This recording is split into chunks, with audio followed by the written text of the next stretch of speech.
आप सीमा की रक्षा करा लेंगे। हम अपने नौजवानों को भरोसा दिला के जा रहे हैं।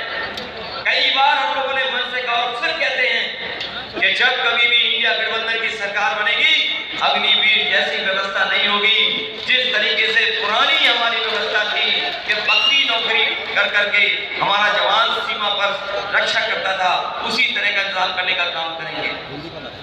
ये साथियों, इस चुनाव में मैं आप सबसे अपील करना चाहता हूं, मदद मांगने आया हूं और सहयोग मांगने आया हूं। यहाँ के लोगों ने हमेशा गठबंधन और भारतीय जनता पार्टी को हराने का काम किया है।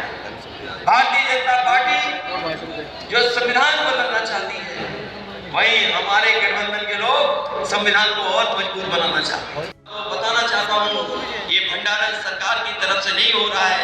ये प्राइवेट लोग जो बड़े बड़े उद्योगपति हैं, वो भंडारण का इंतजाम कर रहे हैं। और अगर ये दोबारा सरकार में आ गए तो हो सकता है वो ऐसा कानून ले आए जिससे हमारे किसानों के भी अधिकार छिन जाए, उनको एमएसपी कहीं न मिल जाए। इसलिए इस समय पर हम आपसे निवेदन और अपील करने आए हैं। न केवल किसान को इन्होंने धोखा दिया है, बल्कि हमारे नौजवानों को इन्होंने धोखा देने का काम किया है। लगातार जितनी परीक्षा हुई है, सब परीक्षाएं इनकी लीक हो गई। कोई परीक्षा हमारा नौजवान दे नहीं पाया। जिन नौजवानों ने तैयारी की, पढ़ाई लिखाई की, कोचिंग की, और कोचिंग के बाद जब परीक्षा देने गए तो पता लगा पेपर लीक हो गया। और इस सरकार में कोई एक पेपर लीक नहीं हुआ है। अगर पुराना रिकॉर्ड उठा करके देखेंगे आप, तो इस सरकार में लगभग 10 पेपर लीक हुए हैं, 10 परीक्षाएं लीक हुई हैं।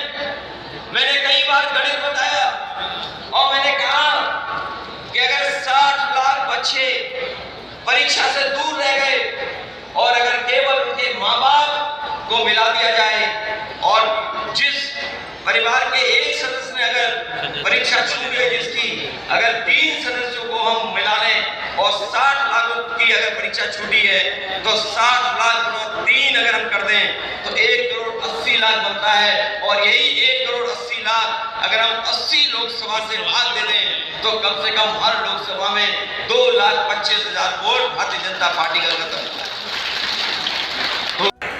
मुख्यमंत्री थे अखिलेश यादव जी, तो यहाँ बेरोजगारी भत्ता उस समय दिया गया, लैपटॉप बांटा गया, स्कूल बनाने का काम, अस्पताल बनाने का काम, बड़े बड़े हाईवे बनाने का काम अखिलेश यादव जी के नेतृत्व में उत्तर प्रदेश के अंदर हुआ।